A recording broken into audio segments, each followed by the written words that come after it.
Hello, once again, we are here to talk about teenage mental health. And in this video, I'm going to talk about the power of synergy, which I talk about actually quite a bit. And what I mean by that is what we want to be looking at is how teens can actually help teens with their mental health. The power of synergy. We'll discuss that in today's video.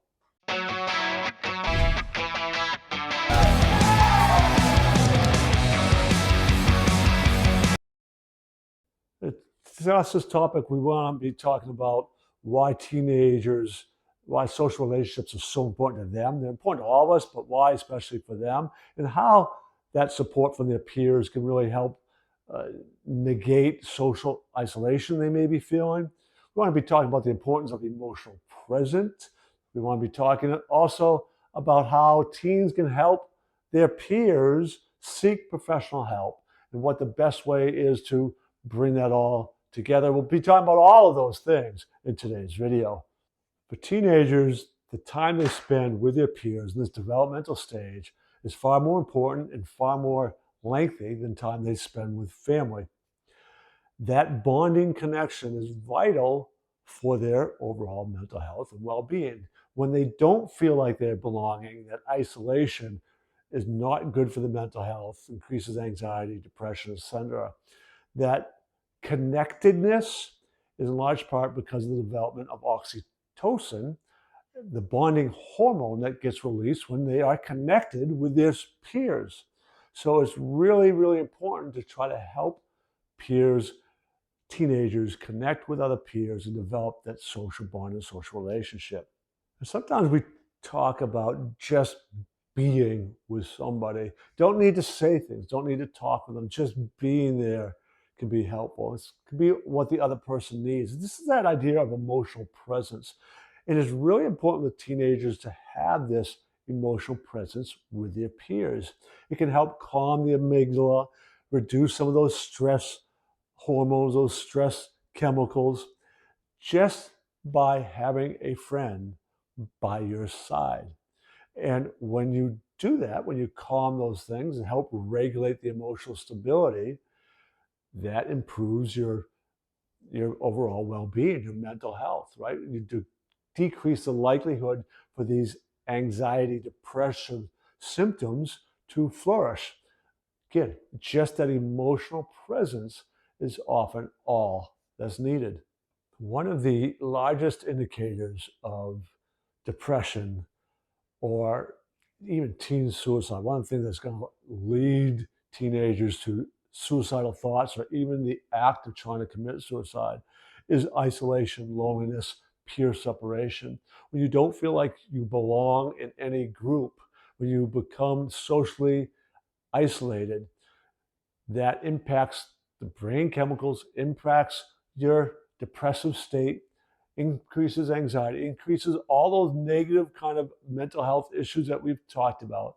And the longer that goes on, the deeper that becomes, the more likely it becomes for students to feel a sense of hopelessness. And that is a growing trend, by the way, right? 2023 had over 40%. That means over 10 million teenagers said they had persistent feelings of hopelessness, according to the CDC. So when that happens, you have increasing likelihoods. The more hopeless you feel, the more likely you become to begin thinking about those extreme behaviors. When you begin to have peer connection, that reverses the trend. That's why it is so vitally important to help peers, help teenagers develop positive relationships in their life, peer relationships, not just adult relationships, although that can be beneficial as well, but peer relationships are so important for this age group.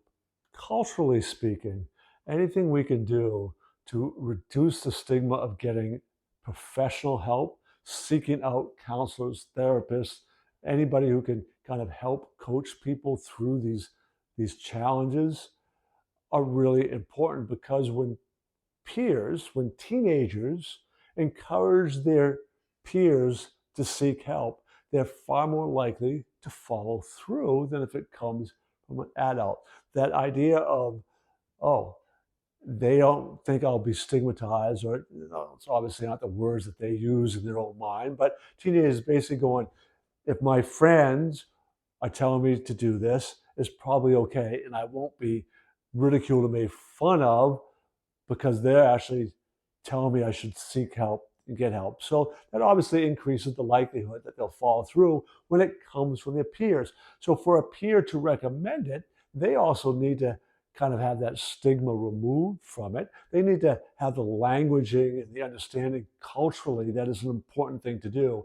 And we have come a long ways with this. So you're hearing about more and more celebrities and more athletes or famous business people talk about the need to get some of this counseling to deal with their mental health and take care of their mental health. So that's a step in the right direction. And we then need to set up a climate where peers can really feel comfortable about yeah, go see this social worker, this counselor at the school, because they can really help you out. Um, share that, share what you're going through with somebody, seek the help. When it comes from the peers, it makes a big difference. So one of the things that teenagers can do and schools can do, teenagers, one, can begin to advocate for programs at the schools, things like peer mentorship. We had some at one of our school districts where middle school students helped to go down to the elementary school and offered as like a big brother kind of program for some of the younger kids that were in need.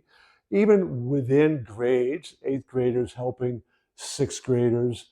When you establish that kind of programming, when the teens themselves are advocating, it can be a big help. Also, having different kinds of programs available.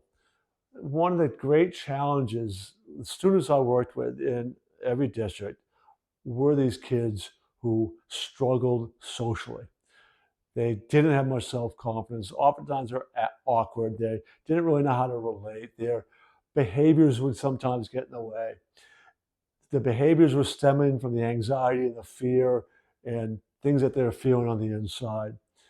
So we had to, part of our program was building a community within the classroom. We got pretty good at this. I can tell you countless examples. There's two young men who came in. Neither one had much luck building friendships with peer groups outside. They became good friends. In fact, so again, this idea of looping, so we had them well, one of them actually started with us in sixth grade. The other one came to us in seventh grade. And when we had them in eighth grade, one of the students moved to New York towards the end of its eighth grade year, these two had become really tight, really close friends. They kept in touch all through high school and after high school, after this kid moved from New York. They had built that sort of connection. Right? There's two young ladies, same thing, came in. Neither one of them I've talked about before in other videos because of her high anxiety and some of those social situations. She had a hard time attending. And this other young lady who didn't feel like she really fit in, and they became best of friends. And to this day are friends. I've kept in touch with both of them, and they are both towards the end of their college years and have maintained a friendship all through high school, all through college, when they may not have ever developed that friendship outside of our program or classroom environment. I could talk about my very last year in this one school district where we had a group of 6, all of them kind of misfits. None of them really fit in socially. 2 females, 4 young men. They became best of friends. They spent all the time together during the school, and we didn't have them in our class all day. We had them for a couple blocks of the day, but they were everywhere together. They spent hanging out in the summertime. 2 of them started dating. And yes, that didn't end that well, right? That's a middle school thing, but they haven't, it wasn't like a really horrible breakup kind of thing, but they maintained these relationships into high school, and it really helped ground them and help them find success in school. And I could give you countless of these examples of the importance of making these connections, and anything schools can do to foster that, the better. We've come to the end of another video, and this is really an important topic. It's one about how to help teenagers foster relationships and how that can have such a huge positive impact on mental health and success in school, and actually even beyond school. As always, I encourage you to subscribe to our channel, check out other videos. In particular, you might be interested in the video, How Can Teen Mental Health Impair Grades? So check that video out today, and then come back and see us in another one.